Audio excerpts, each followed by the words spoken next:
Hey, welcome to the show. You are listening to the Roosic podcast. We are a roots music podcast based out of Nashville, Tennessee, where we talk to the local music scene and beyond. Today we have Robbie Muzick. He is a guitar player, songwriter. He plays around town here in Nashville. Subscribe to the channel.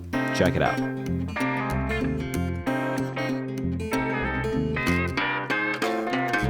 Yeah. Hey, I will hear no PBR slander on this podcast. Yeah, Okay? listen, We man, drank so much PBR in college that it ruined at least it wasn't. for me. At least it wasn't ruin it, natural light.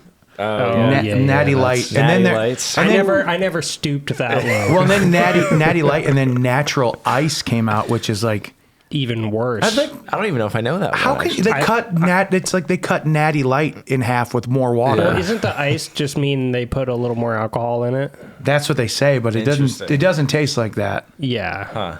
Because Bud Ice came out, and same thing. It just tasted shittier. Yeah, no, they're worse for sure. Yeah, we drank some PBRs in our day, Brian. But you know what? Look at us now. You know? Here we are drinking Topo Chicos and talking about the good old Like days. adults. Drinking bubbly water like fucking men, you know? When I was a kid, we weren't wealthy enough to ever go to a restaurant where they ask you flat or sparkling. You know, I don't even know as a grown ass man if I've ever been. Oh, really? Man, if you go to a semi nice restaurant, Yeah. they always give you the option. Would you like flat or sparkling? Very nice.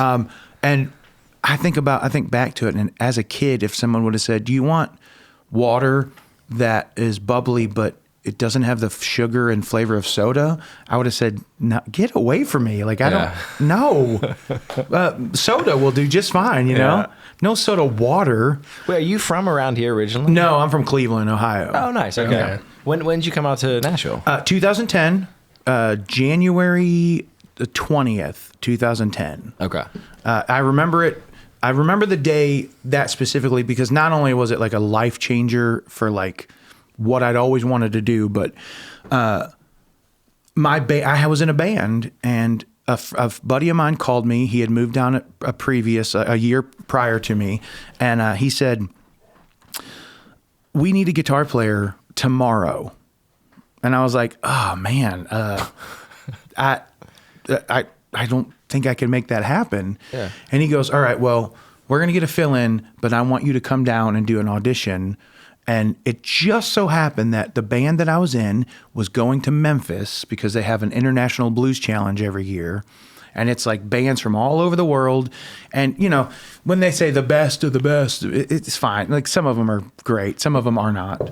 But you compete anyway. So like we were going down to compete, and we ended up taking third place in that competition. Oh, wow. But on the way to Memphis, I stopped in Nashville and I did, it's always air quotes, like I did an audition.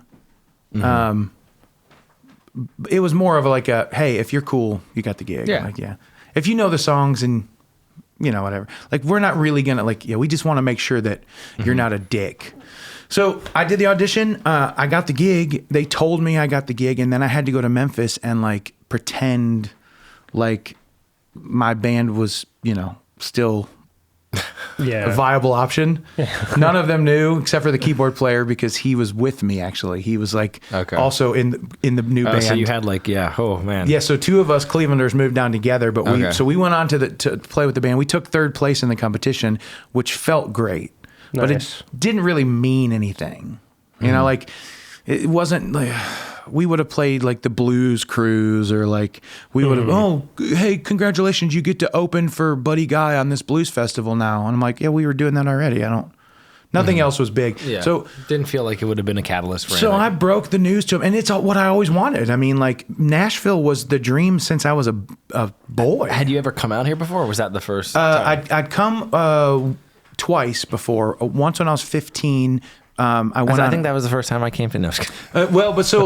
Nashville was like, it was always everything. It was like the Grand Ole Opry, the Ryman, even Broadway was like on my sites. And Broadway, even 2010, was not what it is now. So then it was just like people from all over the country and world were like, that's where the players go. Mm-hmm. So when I was 15, I went on a road trip with my aunt and my cousin, and she's a big Elvis fan, and I was a smart person. I'm a huge Elvis fan, right? So the deal was we were going to go to Memphis.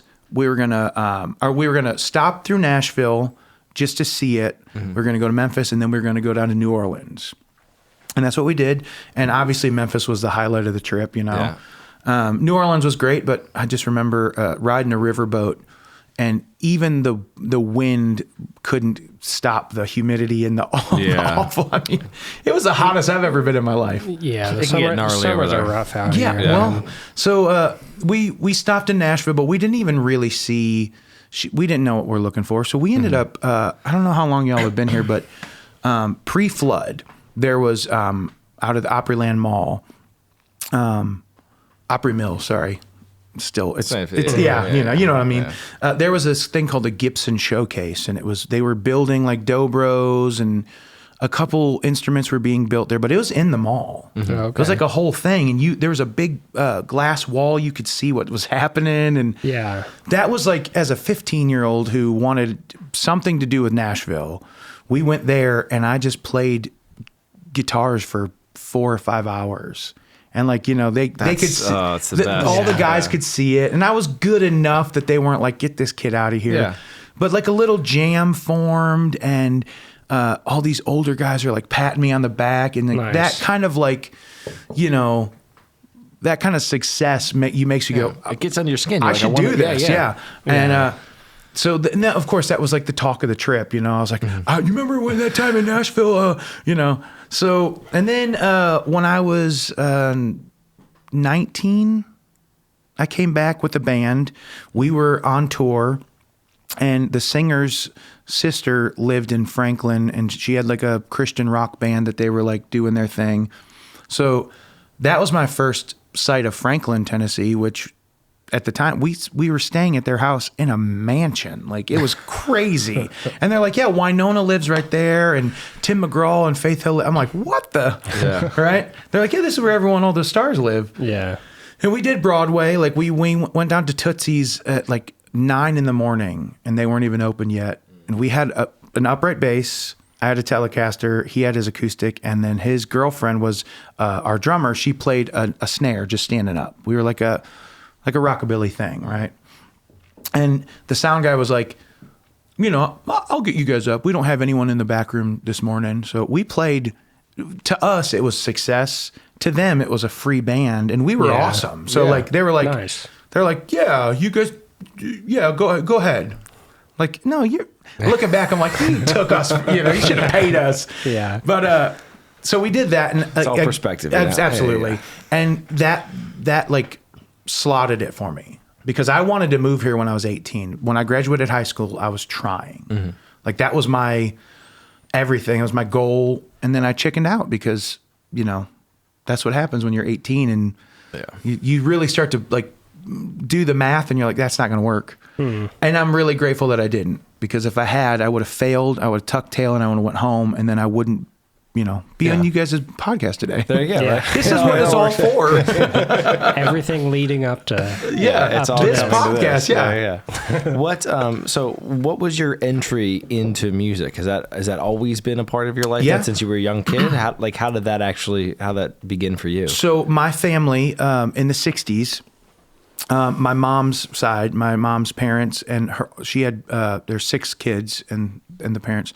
He was a preacher, and they were musicians, and a family band was how they started. They toured the country as a family. Oh wow, that's amazing. Yeah, and like all the kids minus like a couple of them played. My youngest aunt, she never played anything. She played the tambourine real well. My oldest aunt, she was the little more nerdy, so she just kind of like stayed out. But like my mom was a singer and a pianist, and my aunt, the one that we came to Nashville with, she was a bass player. My oldest uncle, he could play steel, bass. It's kind of like all the family bands. You start as a bass player as the kid because Oh, yeah. because Grandpa plays guitar. Yeah. So we need a bass player. Okay. And then my aunt comes along, and so she's the low man on the totem pole. Yeah, so he yeah. gets to move up to pedal steel guitar. I'm know? the oldest of 4, and all of us play. And Right. my sister's the youngest, and she was stuck with the bass. Yeah, but that's what happened. But did you play bass to begin with? Did you start at least? I played some bass. Okay, Yeah. so that's what it is. You like move up through the ranks, basically. So Gotta graduate. Yeah, so Yeah. he graduated up to steel and guitar, and so it's just like my whole life. That's really all I knew, and I don't remember a time when I didn't want to play guitar. Like my whole childhood, if you look back, there's pictures of me with plastic guitar. Back then, they seemed full size. Oh yeah, I know exactly. And I what look you're back and I see a talking picture, and it's like that big. It's I'm that like, big. so I had like a purple one. yeah, man, I had a million. I actually have a good story about one of them, but I would we'd be at church, and I'd be like 3, and I'd stand right next to my grandpa, who was like my hero, and I'd say, "Hey, Papa, tune my guitar." You can't tune those things, and he'd go, "Okay, buddy," and he'd, get it, and then he'd give it to me, and I go, I lost my pick. And he'd fish out a pick, and every single, 3 times a week. I can't imagine the cost of picks for that man. Oh, man. So when I was 6, I got my first real guitar, and by 7, the family band went back on the road. Oh wow. So it was me, my mom, my aunt, my grandpa, my grandma, and we were on the road doing that. And then a few years later, my brother came along playing drums, and we literally just were now a touring band again. And it was... there were times when we'd be out of school.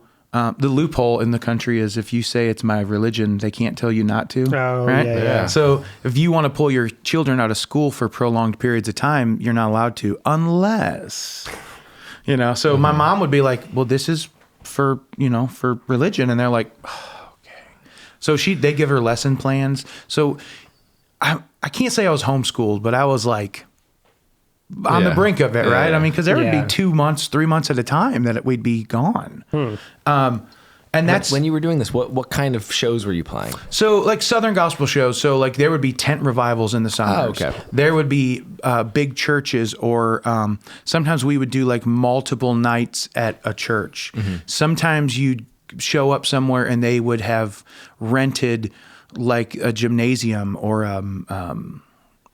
like what's the social center, like there's a place in town where they're like, yeah, we rented this out, and you'd walk in, and sometimes it would be this big, and sometimes it would be the size of an auditorium. It'd just be gigantic. So it was like everything. We played flatbeds of pickup trucks. There you go. We played semi-beds. We played pavilions. One time we put 2 picnic tables together with some wood on top for a drum riser. Like whatever you could do. Yeah.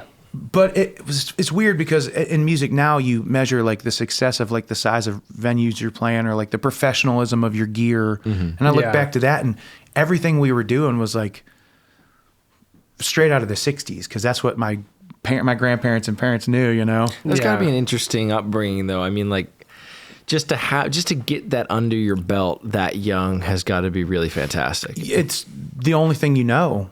So it does 2 things. It ruins the rest of your life in far as like, this is what is possible and this is what I want to do. So then you're just like, yeah, I don't want to do that other thing anymore. I want to just play music because I've done this my whole life and that's all I know. But I've had a million jobs, just since I was, as we all have. well, and like that's the thing. Like they weave in and out, but somehow it's always like music is the one like full-time thing. Yeah, it's always the constant somehow for everyone. Like, I don't know. I was a contractor for years. My duo partner in my band, Whiskey, Cash and Roses, she always says, how many lives have you lived? Because I'm like, yeah, I did that for a few years. As a contractor. Oh, I was a custodian at a school for a while. I worked at Lowe's during the lockdown. It's like, whatever I needed, Yeah, it's an interesting thing choosing to do this with one's life, because you do find that all these other things come and go. Yeah. And I think in a lot of ways it's actually beautiful, because you find that you are accumulating all of these seemingly disparate skills. Yeah. But there is always that through line of music. Well, And you can find, I think if the people who I think I find are the most successful at this are the people who can take those skill sets that they've learned elsewhere and find a way of applying them to music. Yeah. As a songwriter, 1,000%, I didn't want to be a songwriter or a singer. I should always preface my conversations with that. Until I was 16, I never sang a note. Okay. My mom still is such a great singer, and both of my grandparents, they had that family harmony thing that you don't get. Unless that's you're a biological absolutely thing. Yeah. I just thought everybody's family did that. Right? I was like, yeah, clearly your mom's got to be a singer, right? And they're like, no, not even in the shower, man. So I didn't need to sing. Why would I? I mean, how am I going to get in the way of this perfection, right? So when I was 16, I had been kind of like singing in the basement quietly, I thought, and my mom had heard a little bit. I think, and then she told me later, she's like, I didn't know like what you were, I just kind of thought you were kind of like, I thought you were jerking off. like, I didn't want to interrupt you. Don't come in here. I'm cleaning my room. But we were at this, a moose lodge, right? I don't know if you're familiar with like the eagles and the I used to call them the animal circuit because there's like the Elks Lodge and the moose and the eagles and the Lions Club. And so my mom had played around bands in town for years, even though she was a gospel singer, in her wilder days. They actually had one of the biggest bands in Northeast Ohio for years. Really? Yeah, it was like a huge country band. Like in the 80s when Alabama was huge, everyone's wearing 3/4 sleeve shirts and, But right before I was born. But so we go out and some friends that she hadn't seen in a long time, they're like, oh my God, Kim's here. Get her up to sing. And we get up and she's like, Rob's coming with me. So I sit in and they want her to keep going. And she basically ran out of material. She's like, I haven't sung in a bar music forever. Yeah. She's like, I don't know anything else. And I go, I can do one. And I called Johnny Be Good there you go. That's Marty McFly every day, man. Of course. You know what I mean? That's a life-saving moment right there. So I call Johnny Be Good, and of course the guys know it. And I remember starting, and I remember starting to sing, and I look over, and my mom is just like this. Like she just never thought that would ever be me. Yeah. So, over the years, I tried not to be a singer. I was like, I don't want to do this. I want to play guitar. I just want to be known as a guitar player. And enough singers back out of your gig last minute and leave you hanging. You're just like, someone's got to do it. I got to, yeah. It's like somebody's got to play bass. Totally, When did the songwriting component come in so, for you? When I was about 16, I feel like that's the time it happens for a lot of us. Right. Well, because it was an experiment. Somebody gave me a Tascam 4-track recorder. Okay. And I didn't know how to use it. I just know that if I record myself playing or singing, I can, record along with that. So I was using it more like a loop pedal. Oh, okay. That's how I learned how to sing harmony. Because until then, how do you learn? Like you can sing along with the radio, but like you can't go back quick enough. So anyway, so someone gave me that, and I started doing that, and then the natural progression from that was to try to write a song, and I still the song I wrote when I was 16, it still kind of rattles around. It's never been recorded, and I played it for years, as the one song I had. Yeah. But then I wrote a song shortly after that, maybe a year later, I wrote a song, and it's actually on the newest record that I put out. Oh, there you go. And it's kind of funny to look back at. Of course, it's been like, mended and changed and like, but I look back and it's like about, it's called I Only Breathe, and it's, I only breathe because you love me. I'm like, I was 17 or 16. Like I didn't even know what the hell I was talking about. But so yeah, that was my ADHD way of getting around to, as a songwriter, all of those things that you do and skills you try to acquire, people want realism. People want you to like be legit. I think. For sure. I want absolutely. that. sometimes you can tell when someone's faking the funk. Yeah. They can sniff it out. Right. Yeah. Bees and dogs can smell fear, and the crowd can smell fear and anticipation. Like if you're not careful, if you want the crowd to like you too much, they're like really turned off by that. Yeah. So for sure. you don't need to like shun them, but I just mean, I feel like when I've been the most desperate to get somebody to like me, they're like, no thanks, because you're trying too hard. Yeah, absolutely. Yeah. So as a songwriter, I always feel like being real makes the biggest difference. And I have a problem in my writing, which I write too literally.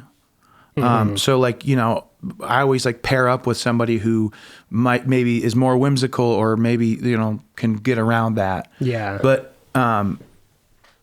that also works for me. It's like my thing. I write literally, and sometimes that doesn't, transfer over, because like then somebody doesn't get the same meaning out of my song. Whereas like all great songs are like somebody gets something from this. They're like, pretty sure this is about this, and the writer's like, no, it's actually about this, but I'm glad that you got that, right?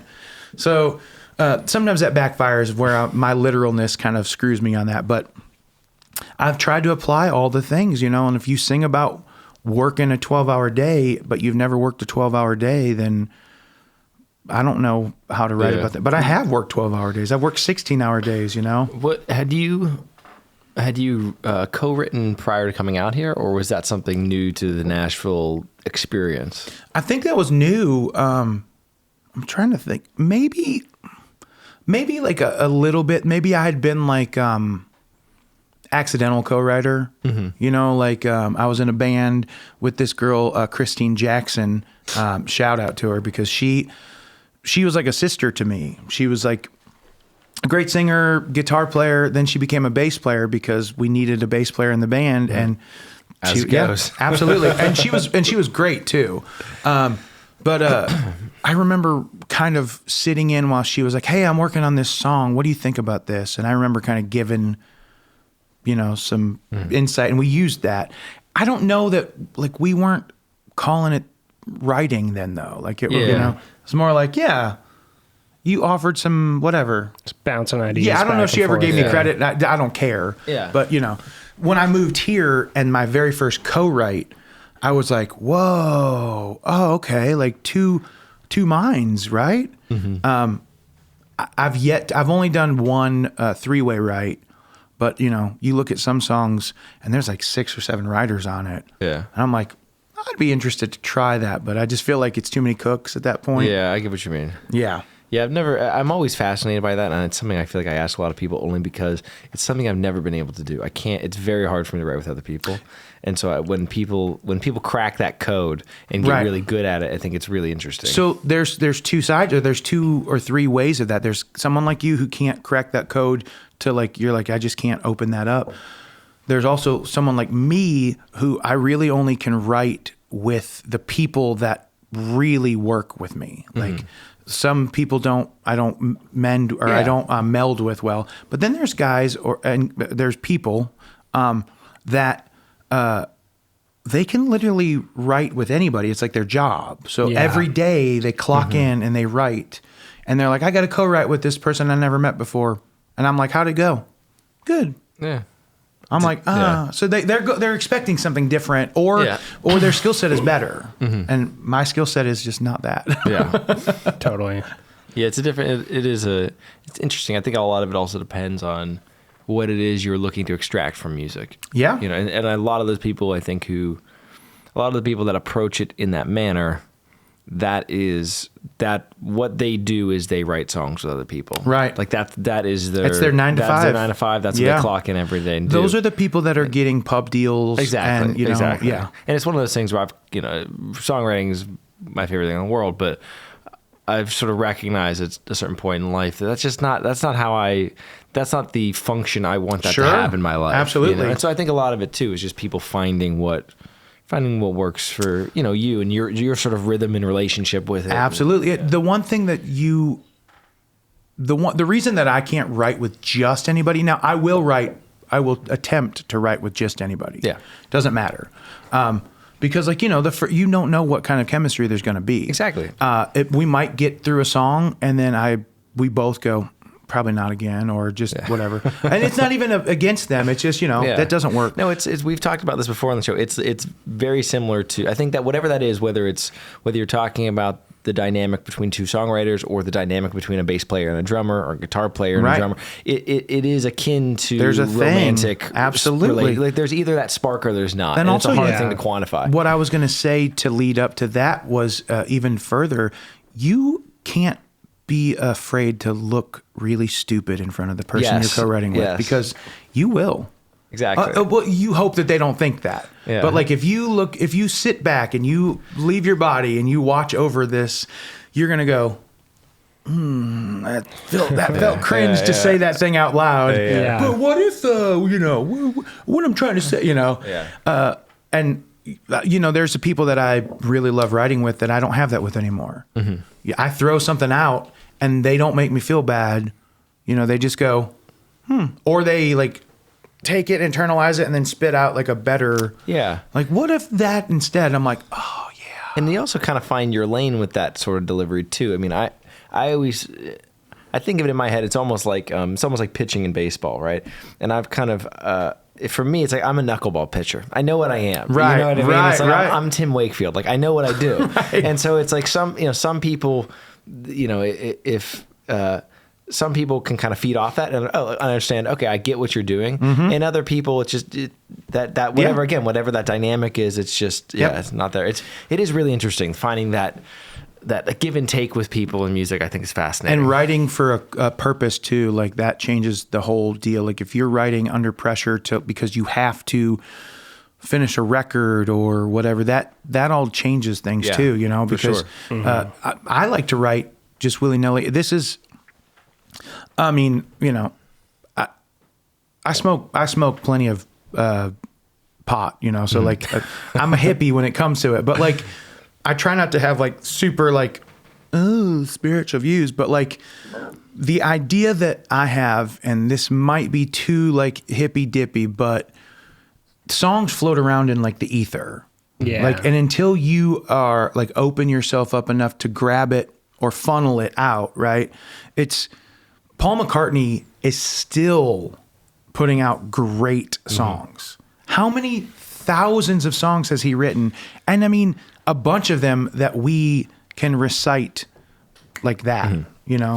I do think a lot of it with songwriting, and this does run the risk of sounding hippy dippy, but I totally agree. I think that a lot of what you're dealing with when you're dealing with art in general is, yes, there are skill sets that you can build up to 1,000%. be competent in what you're doing, but I really do feel like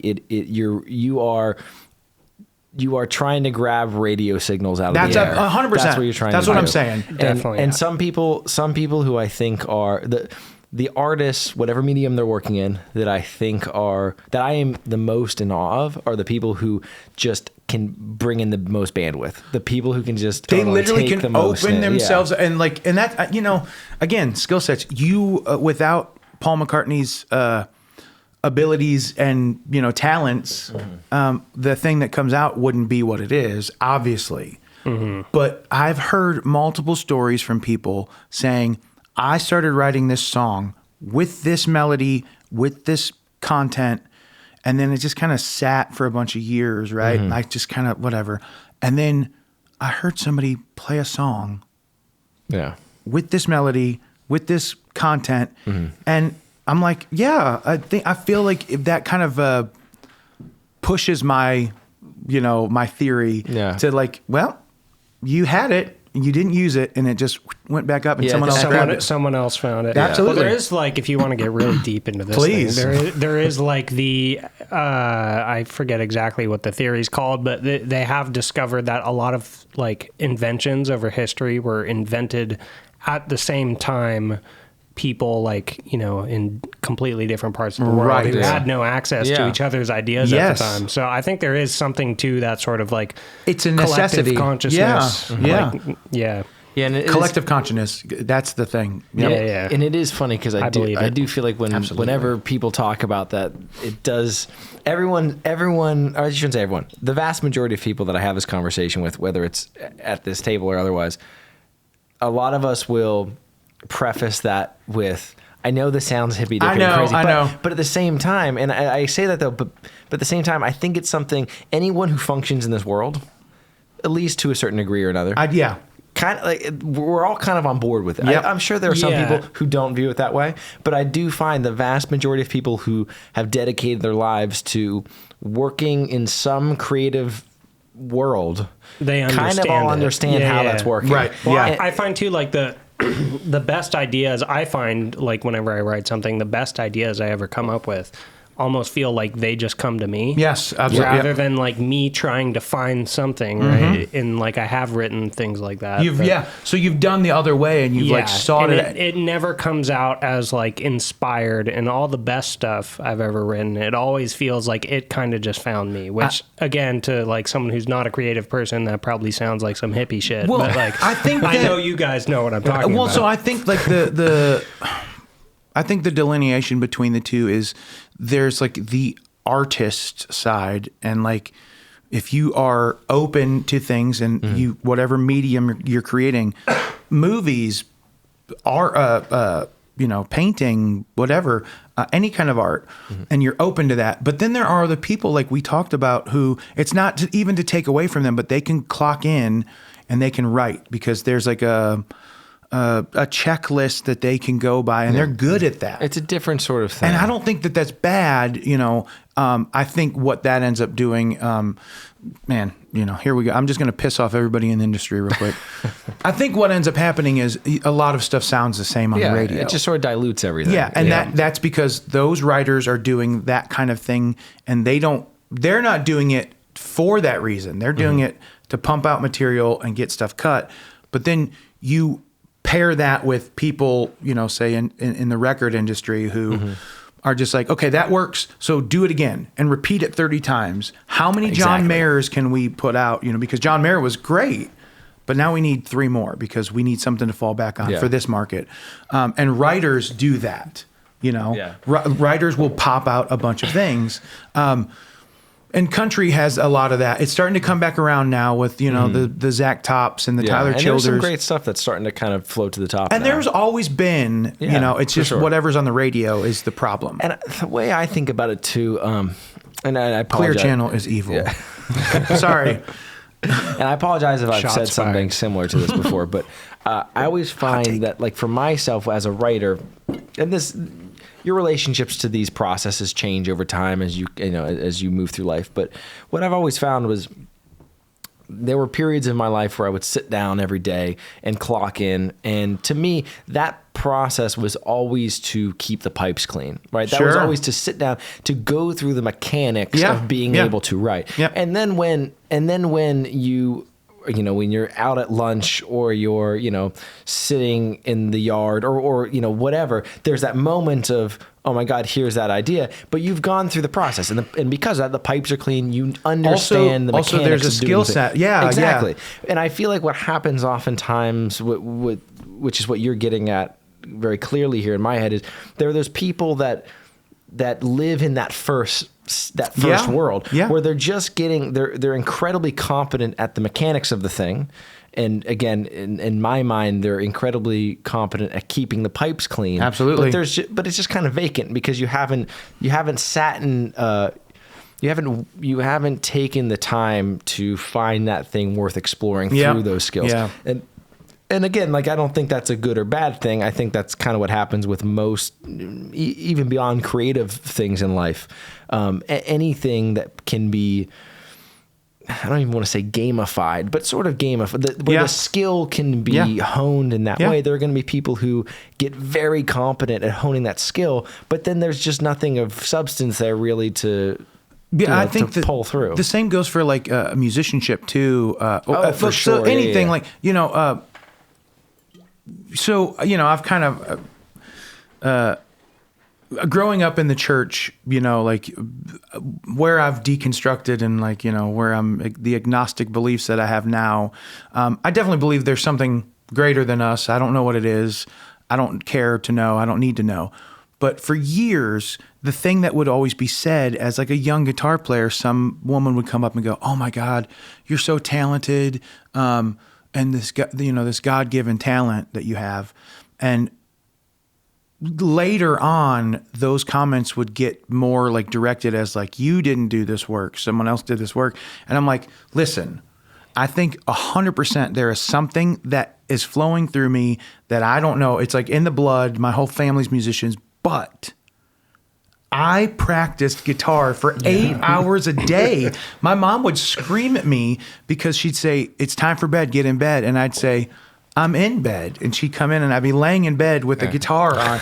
And I'd put the chord poster on the ceiling so that I could like lay in bed. Oh, wow, yeah. Yeah. So, I'd shine my flashlight up there and I'd be like, F major 7. Yeah. And I'd figure it out, And I remember the first time I could play through like some song with the lights off because I didn't need to see the guitar. And I was just like, oh, this is it. I've done it. So people tend to, think about that. And it's like, there obviously has to be that honing of the skill, keeping the pipes clean, or like if you want to say something, say English isn't your first language, Spanish isn't your first language, and my girlfriend right now is actually taking Spanish classes. Mm-hmm. It's like a thing she does every night. She has to do like 20 minutes of the Spanish lesson, and she's like, I love this. This is great. Like it opens a part of my brain. She knows what she wants to say.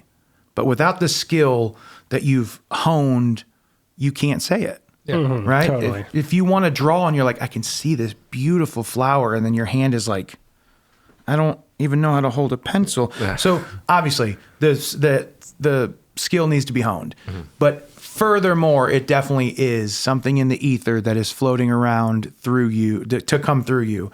And I think that in itself is a skill too. Because if you can't figure out how to open yourself up to that, right? And I think that's almost not to say that the skills to be competent at, of course, at any of those other things aren't important or difficult to acquire, because obviously they are. I do find that whatever that skill is, to be able to be receptive to those things, that's the hardest thing for people to learn. And that's the thing that I think I'm most in awe of when I see people who are competent at that. Do you think that is a skill that you either have it or you don't, or you think that there are ways that you can kind of improve that skill and tap into it? Both, because I know there's a few musicians who I can think of personally that I know and I love, and I think are very good musicians that don't have that creative thing, and I don't think they were born with like a natural raw talent, or let's call it the ability to tap into that, right? And they have risen through the ranks, and they're working musicians, and they're competent. But when it really boils down to it, on the draw, they're not. That's not their fault. They've tried really hard, and I think some people can work on that and open that up. Then there are some people that they just do it. Like I don't know how this happens. I don't know. Yeah. I just opened my mouth and lyrics came out, and then I'm really jealous and jaded. I'm like, fine, So yeah, I mean, I think it's both. I think some people are more receptive to it, and I think some people I feel as though I've forced the gap. I've forced the opening, because when I was younger, I remember just being like, how do you do this? Here's a songwriting book. These are the things you're supposed to do. And I couldn't figure it out. I think for me, when I stopped caring about looking stupid, I know that's silly, that's but a big one for sure. Yeah. Cause man, you've just got to say things. Yeah. And you just need to try. I mean, there's a certain level of just trying things. Even when you're alone though, have you ever done something when you're alone and you're instantly red and embarrassed and no one is there?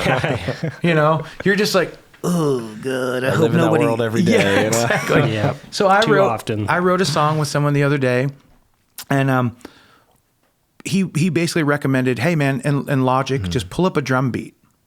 Let's play a drum beat, and then let's make it up as we go. And I was like, oh, I've never written that way. Yeah, that's interesting. Yeah. So we did it, and he basically, he takes a guitar and we plug it in and we start recording, and I throw a mic up and he's just going, and just like keeps doing that. And I remember in the back of my head thinking, this is perfect. I love this.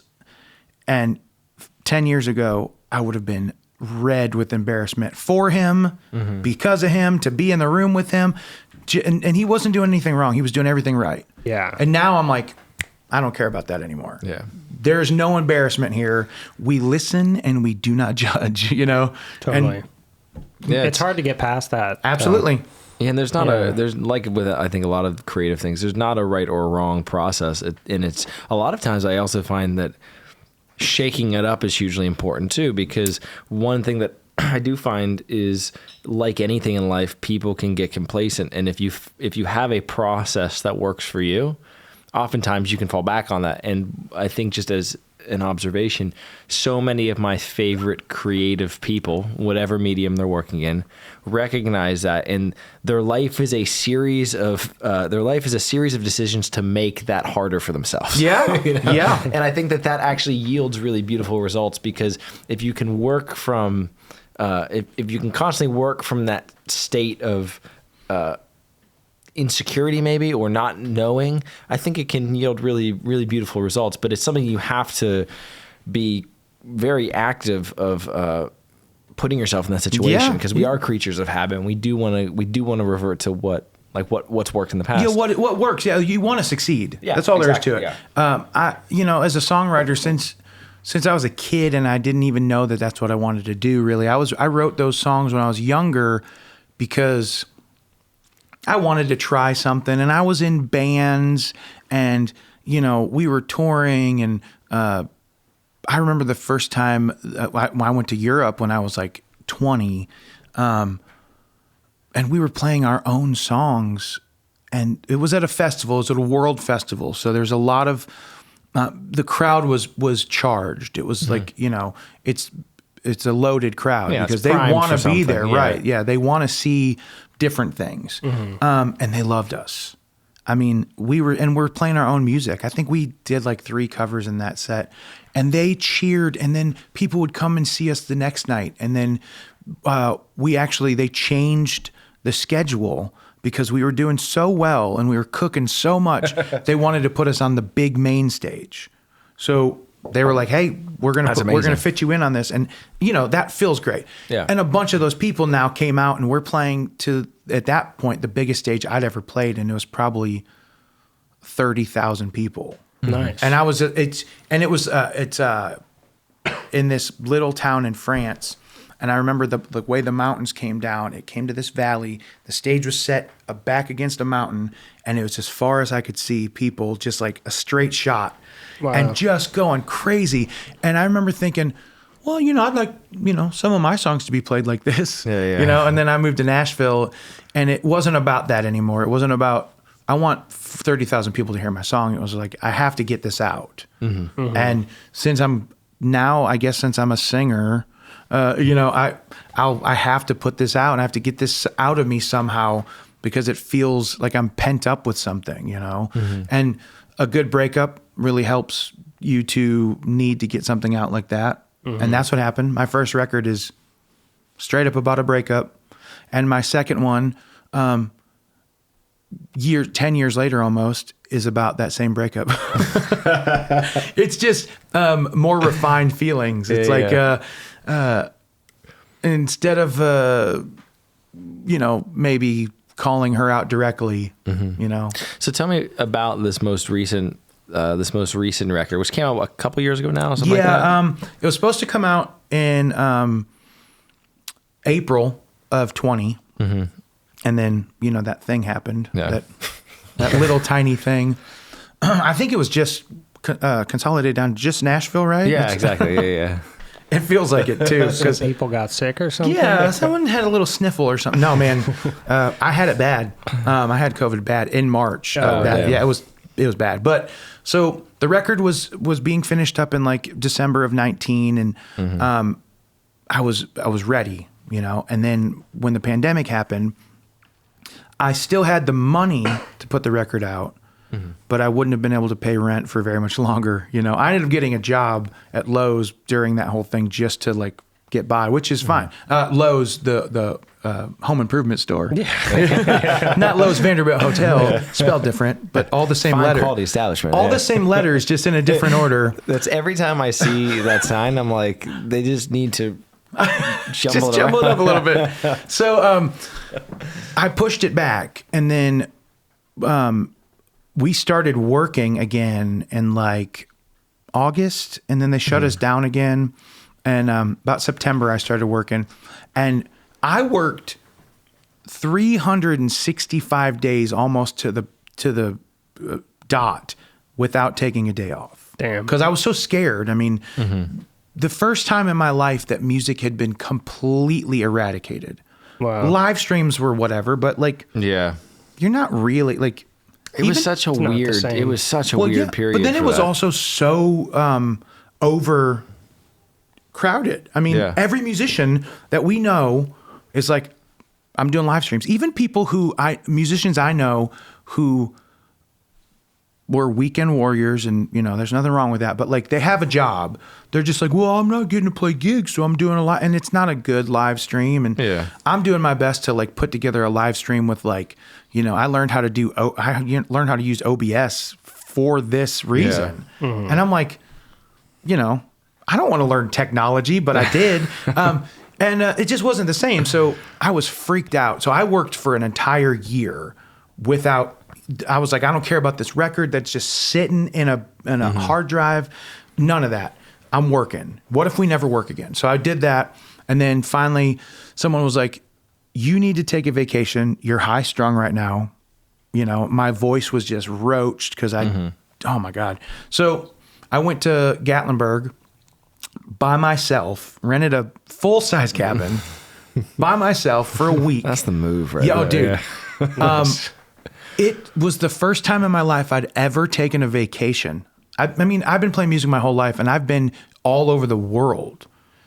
But when they're like, yeah, we have a gig in St. Thomas, you're like, cool, I'll fly in a day early or fly out a day later. That's it. Yeah. Yeah. So that's not a vacation. You just worked, and now you get to sleep in the next day. That's all it is. Yeah. So the first time I'd ever taken a vacation, which, by the way, set the precedent for every year now I have to take some kind of vacation. And I don't have to go thousands of dollars. I just need a week off at least. So did that, went up to the mountains, and I fully recharged. I took 2 bottles of whiskey. I bought groceries on my way in. I cooked in every day, sat on the back porch, just kind of looked out. I mean, I was like, man, this is crazy. I took a guitar with me because I was like, maybe. Yeah. Come on. The first 4 days, I remember looking at the guitar. I opened the case up and I set it on the couch, and it was just sat there. And every day I'd walk by and be like, nope, not today. I don't need that. Sometimes I'd look at it and I'd be like, no, I can't. So the last day, actually, I remember sitting out on the porch and thinking, let's strum a couple chords. And I wrote 2 songs just like that. And I was like, oh yeah, that's right. I have a record that I got to put out. So I came home and I prepped it all and I put it out. And that record is just a straight blues record. I played blues for years. That was like my living before I moved to Nashville. It was like, that's how I made my money, was on blues. I don't know what took me that long to put it out. All my friends are like, dude, you should have done this years ago. And I'm like, I know. It's like everything else. I'm glad I didn't. Yeah. Because, just like I'm glad I didn't move here when I was 18. I could have failed, and it would have been bad songs or, the wrong, it happens so often. People use the wrong engineer or the wrong studio, and it doesn't sound like you, or, everything kind of happens the way it's supposed to. Yeah. And so when it finally came out, I remember, being super pleased and being like, this is, and then also was instantly displeased because I forgot that, what's that thing? Nobody buys physical copies anymore. Yeah. I mean, it's coming back a little bit, but CDs especially not. Like, the last person I talked to said, yeah, well, just get cassette tapes. And I'm like, I feel like cassette tapes, maybe not as much as vinyl, but have seen a little bit of a resurgence. They are 1,000%, and they're super cheap to put out. They are. We did years ago, probably 7 years ago, 8 years ago now. 8 years ago, I did my first record, and we did a whole like crowdfunding for it, made LPs and stuff, and it did really well. And so one of the things that we wanted to do is like we wanted to give back because we made more money than we thought we were going to, and we decided to do cassettes. Surprisingly cheap to do cassettes. They are cheap, yeah, and they sound really good. And they actually sound fantastic. Yeah. I'm like I'd prefer cassette over CD. I think it's like everything else. So like vinyl is absolutely coming back. Yeah. But vinyl for good reason, I feel like. Yeah, absolutely. Yeah. It's like everything else. So like the reason that I'm not moving CDs like I want to move is everyone tells me, they're like, I don't even have a CD player anymore. If you have a car that's later than 2018, they're just like, we quit putting them in here. Yeah. And you're like, oh, what about at home? I saw a dude the other day that said, he posted, does anybody have a computer with a disk drive? And I was like, oh, dude, what? Because, Yeah, I'm in that boat now too. I mean, none of that happens. They don't have them anymore. Yeah. So, by the way, you can go on Amazon for like $15 and buy a disk drive. There you go. No, not Amazon. Whatever, website you choose. Yeah. Not Amazon. Yeah. But like you can buy them for like $15 now. What was, so you work in a group, Whiskey, Cash and Roses, right? Whiskey, Cash and Roses, yeah. How did all that transpire? Man, I'm kind of curious about that. Okay, so I moved to town, I'm touring, and I'm touring hard with this country artist. Mm-hmm. And it's not like, I'm so grateful for the opportunity that I had doing that. But I was like starting to get a little bit like burned out a little bit. I'd been on the road full time since I was a kid, and now I moved to Nashville and I'm on the road fuller time somehow, and country acts don't take time off. You have Mondays and Tuesdays off basically. So I'm like starting to play on Broadway a little bit because like, it's fun. It's like, it's different. Now I get to like think on my feet instead of playing the same 45-minute set every single night. Mm-hmm. And I meet this woman, Holland, and a buddy of mine's playing guitar for her, and he's like, hey man, I can't do this gig. Can you fill in? It's kind of last minute. Mm-hmm. And I am scared shitless because even though now you can't scare me when it comes to like, whatever, I don't know this, I'll play it. I didn't know standards. I didn't know how Broadway worked. Mm-hmm. And even the standards that I played in bars, because I've been playing in bars since I was 14, that's all different from Cleveland, Ohio to Nashville, right? Even being a country music fan, there were hundreds of country songs. I'm like, I don't know what that is. So anyway, I take this gig and we're playing it's a bar called Bootleggers, and it's actually still there somehow. And she's great. She's singing so great. She's funny, and the stage is super sticky. And this is relevant. You remember like Fireball was like the craze, 2011 or 12. Everyone was drinking. So every stage downtown was sticky. It's so gross. Anyway, I go to step forward to sing something with her, and when I step back down, it feels weird. And I look back, and the heel cap of my cowboy boot is stuck on the stage. It had pulled off. That's funny. She looked at me and told the greatest dad joke, which instantly solidified our friendship. She said, hey, man, you got no soul. And I was like, you're going to be my best friend. And, that was over, golly, what is that, 12, 13 years ago? Like 2012? Yeah, 13 like years, yeah. So we played together. We played a bunch of gigs, and we both decided after about a month or two of like gigging together, she was still waitressing at the Cheesecake Factory, and I was tired of the road, and we both kind of had whined to each other, and she said, how about I make you a deal? If you're, because I was telling her I might quit the road, and she goes, if you're going to quit that, I'll quit the Cheesecake Factory, and then we don't have a choice but to work. Like if we don't work, we starve. Mm-hmm. And I was like, okay. And literally within the next 3 weeks, we had 3 weekly gigs. And then that morphed into, the industry is very sexist. We probably don't deal with it, but women do all the time when it comes to that. So what would happen is they would be all, well, we don't know if we want a female, even though she is incredible and she sings so many dude songs and kills it, and is super entertaining. So we basically figured out a way to work the system. And if we're co-fronts and we're the face of this thing, now that's the best of both worlds. Yeah. They're like, oh, well, we got a guy. Yeah. We've got we can cover all the bases. I'm like, we were doing that anyway. Yeah. We just weren't called a band name. Rebranding. Right. Yeah. It's literally a rebranding. Smart branding right there. Yeah. And, it's funny because you think about, you have so many band names through the years and things work and don't work. Yeah. And Whiskey, Cash, and Roses came because we always say it's the three best things. It's whiskey because who doesn't want a glass of whiskey? Cash because, well, we got to pay rent. And roses because we just want to feel like pretty people, I love it. Love it. So what's your relationship with Broadway now? Like, is that something is that still a big part of your it still your is week, or how does that work? It's still like daily. I probably, let's see, I have steady Tuesdays, steady Fridays and Saturdays, and then a lot of Wednesdays, like almost steady. So it's pretty much at least 4 days a week I'm downtown. Okay. The difference is the gigs that I've worked myself into with Whiskey, Cash, and Roses, we've grown and we've, for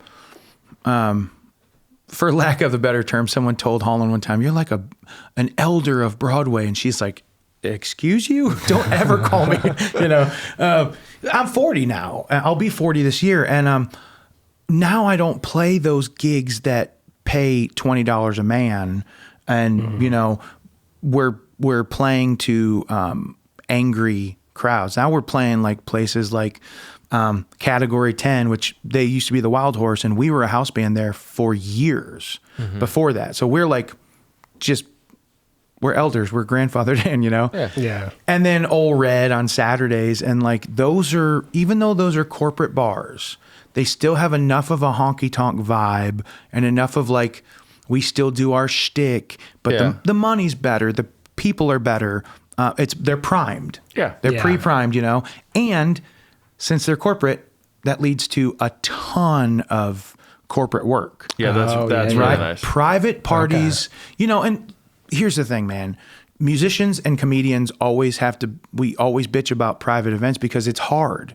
Sometimes you play to a group of 75 businessmen who don't give a shit that there's a band.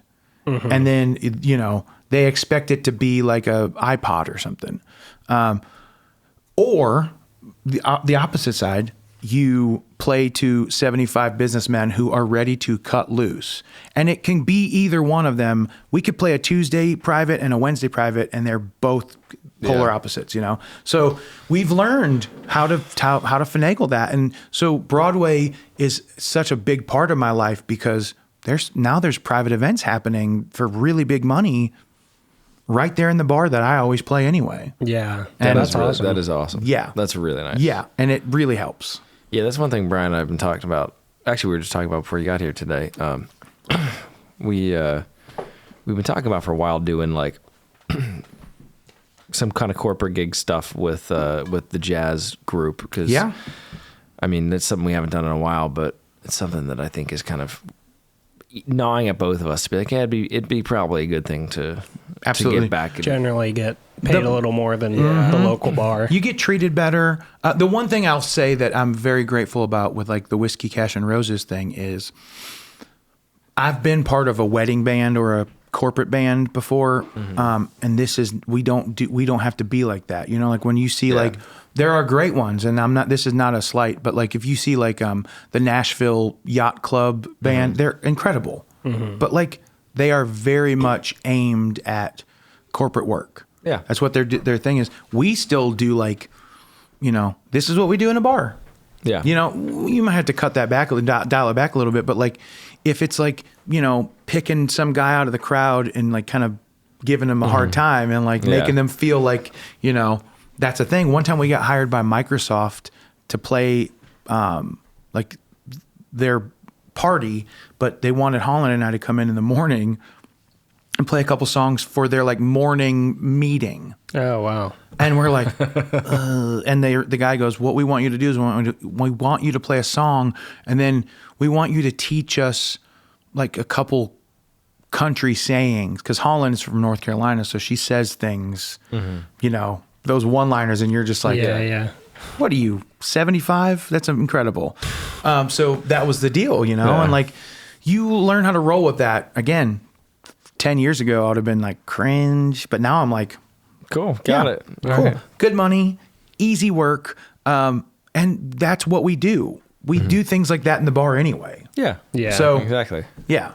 What for you? What's kind of next on the horizon creatively? Like where is your mind at currently? Death. No, I'm just joking. No, man, I don't know. That changes. You know, I never thought I was going to be a homeowner, because I was like, yeah, renting is easy. Like someone else fixes it. Now I'm a homeowner. So that the goal was like this. And then now the goal is like this. I think next, the biggest thing is to focus harder on recording like myself, but also like for other people, you know, like, cause I've been flying tracks for years and I've been on countless records since I've moved here. But like now it's like, well, how can I turn this into playing 3 days a week on Broadway and working in my studio 3 days a week, you know, like that kind of thing. Because right now that money doesn't roll in enough to warrant, you know, buying a new UA interface that is more channels that I want to buy. But, you know, until then it's like, okay, well, this is good enough. And the same thing goes for myself. I said earlier that I made the decision, or I regretted the decision of printing CDs, and I won't ever do that again. Like now it's digital media. I think, I can't say never. If I record a collection of songs and I really love them, I might commit them to some kind of physical media. But it's so easy with DistroKid or whatever to like just put out songs. Yeah. So now, why am I not? Right. And so I've started doing it again. I've started like just banking stuff, you know, and so I'm going to just drop songs monthly or whatever, you know, whatever it's going to be. And then I think that's the way to do it. It doesn't cost you, it costs you the subscription to DistroKid, essentially. Yeah. It doesn't cost you anything else other than that. As someone who has had a relationship with music for a long time throughout the course of your entire life, and I mean, we all know, as much as we all love music, that ebbs and flows like a lot of things. And there's those times where you think, why the fuck did I decide to do this? Oh yeah. But as someone who it appears to me just genuinely loves music, what's your current relationship with it? Why, what is it that you really get out of it at this point in your life? Besides just being, I mean, what you do to support yourself, because that once that's the case for anyone, you're kind of not handcuffed to it, but there's that dynamic at play. Sure. But besides that, what is it that you actually feel like you get out of music at this point in your life? I think it's the release of that pent up creativity, or sometimes emotions that you can't get out otherwise. Like you don't know how, and like I don't know how, and I've never gone to therapy. I want to. But the one thing that music has always done is like kind of been a little bit of a therapy. For sure. It's yeah, therapy. 100%. So I don't want to bring anything down. My cousin just passed away a week ago, and she was like a sister to me. When I got the news, I remember kind of not having like any feeling, right? It was just like, is something wrong? Am I broken? Yeah. 6 hours later, I'm in my studio working on a track for someone else, and something just broke And, of course I break down. But out of that, I wrote a song just like that, right? That was the therapy of like getting those emotions out by a song, and I don't know that I could have done that otherwise, and I think that's the thing that music does for me is it gets those emotions out big time. And sometimes it's on stage, whether it's happy or sad or giddy or whatever. I think that's the biggest gain for me is working through all of it, Totally. ups and downs. Yeah, music's very unique in that way. I think just art in general. I think has the capacity to really. I've never seen a lot for someone. I've never seen a painting that made me emotional, but I've seen people get emotional at a painting, and never once did I ever think that's not possible. It's just like somebody does this and it hits you a certain way, and it could be blobs of ink on a paper, or it could be a song and like it hits people a certain way. Or think about the artist that was putting that thing out at the time. Like they needed to say this thing and it came out that way. I always feel very, very lucky that not even that I create things, but just the fact that I have the ability to relate to art, I think is really, that's just such a huge part to me of being a person. I mean, there's outside of my loved ones in life, there's really nothing else that I think even compares to that being a human being is just being able to listen to a song, watch a film, look at a painting and be truly affected by be truly affected by that. Deep down. And I think it's I'm always, it's one of those things I'm just daily appreciative of, because a lot of people, I need to be more appreciative of it, because that you bring that point up, it makes me think that I don't know that I think I am appreciative, but I don't think I'm enough. I'm appreciative enough. I think we all have the capacity to be moved by art.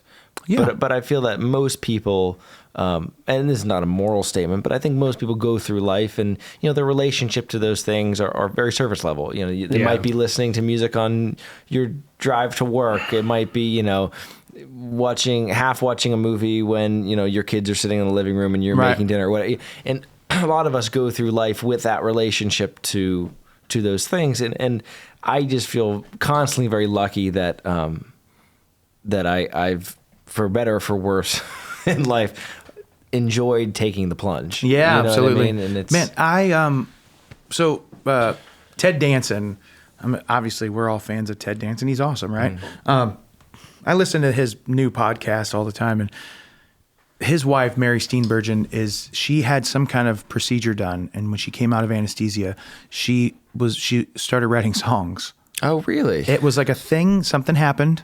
Huh. I need to get some surgeries done. See if that'll help. I laughed about it because I was thinking, well, what can I do to to ramp this up? So now she's a songwriter, and she has songs placed in movies and stuff, right? And co-writes with people. Yeah. Incredible. And she was 50 or something or older when that happened. Yeah, that's wild. Ted Danson admits that he doesn't, music doesn't work for him. Like, he doesn't get anything out of it. It's very surface level. But obviously he's a great actor, so he gets art from something else. Yeah. He's probably a person that can see a painting and be moved by it. I've yet to find the painting that will do that to me. I want to, but music does that. So I'm good with that sector of art moving me. But whenever somebody says something like that, like the music doesn't really do anything for me, I'm just like, for a second, I'm like appalled. And I'm like, wait, no, it's fine. It's fine.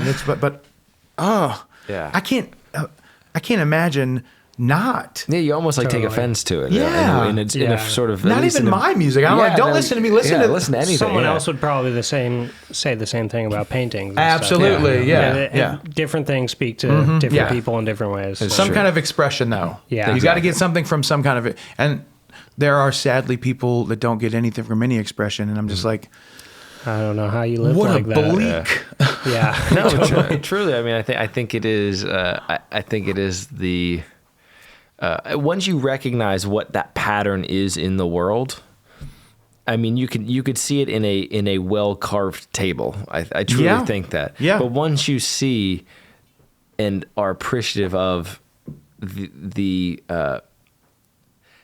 a word that I love. So when I was in like high school, there was a bunch of other like high school kids my age who had a band called Meraki, there was a big math rock scene in the SoCal at the time, and that's what I played in for years and did all that kind of stuff. Math rock, yeah. Oh yeah, yeah, man. man. But they had this band called Meraki, which they said, which I to this day still don't know if this is true, but I love this, and so I never bothered to actually really do any true research.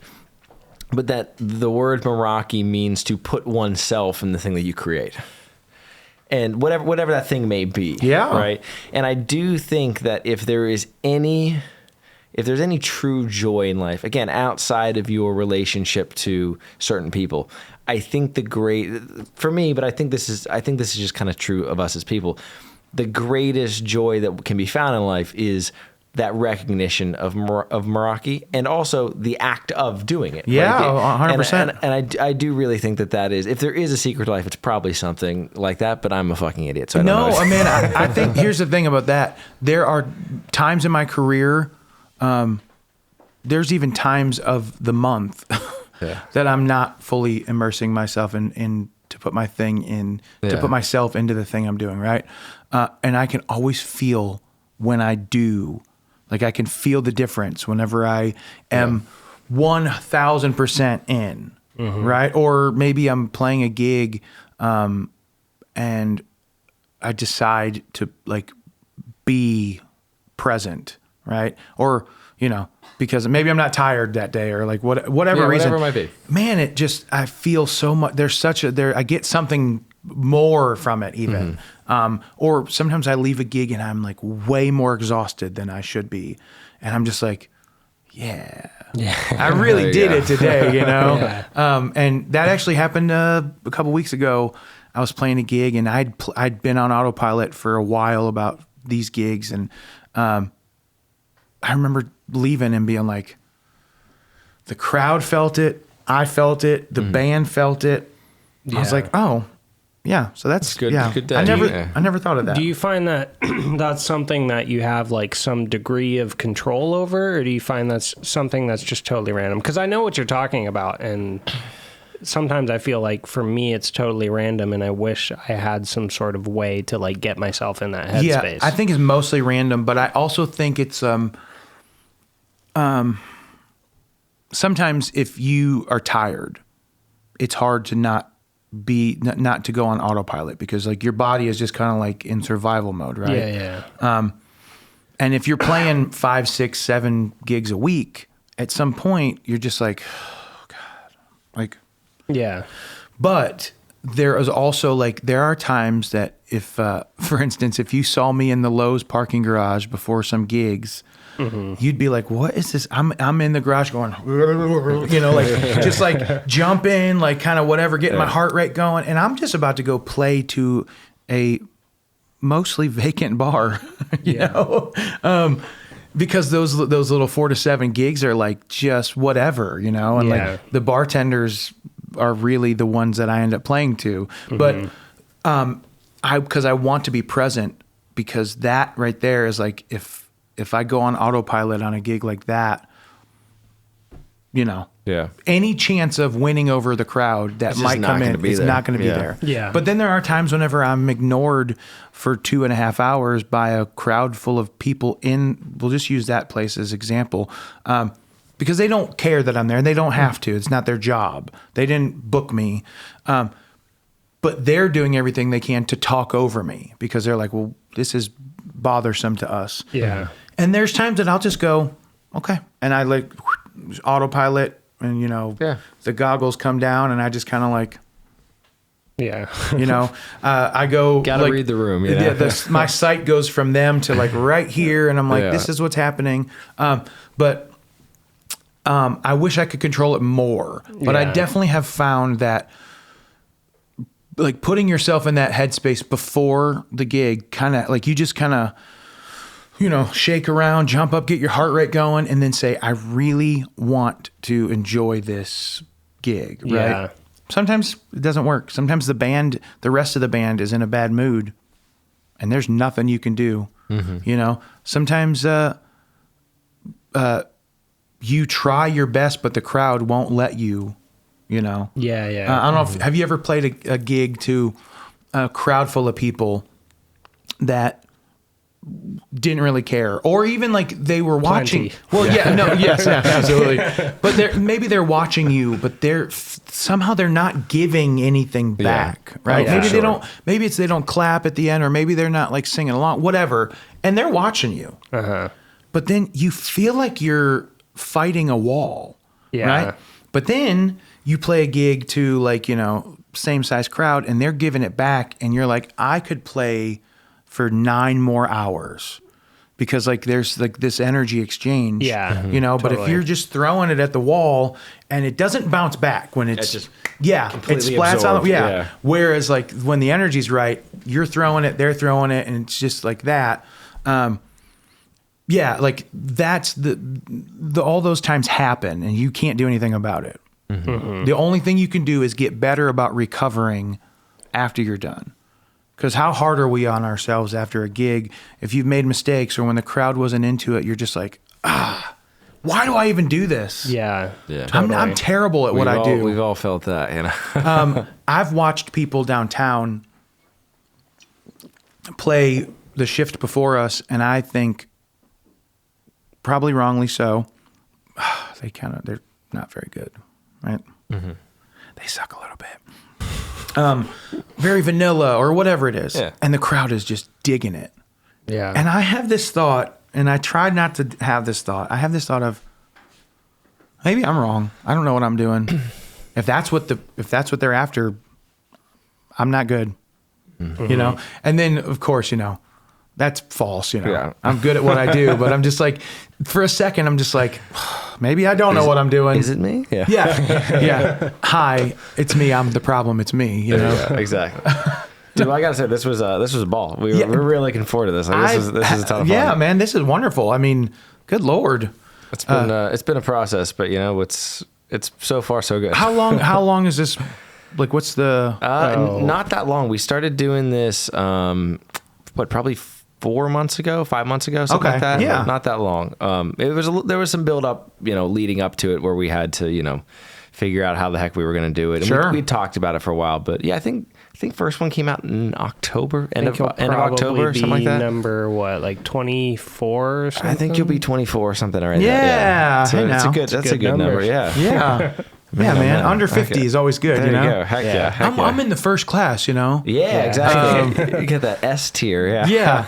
Now, as long as it's running long enough that I get to come back, that's of course. That's the thing. We're trying to go as long as we can. Yeah, Of we're course, in this for a not long repeating haul, any guests, but eventually I'm No, of course, I'm that's sure what we'll- happens. Yeah, you end up going, You'll be one of the first calls. let's have let's do this back. That's the thing. I'm going to start a podcast again, my third one, and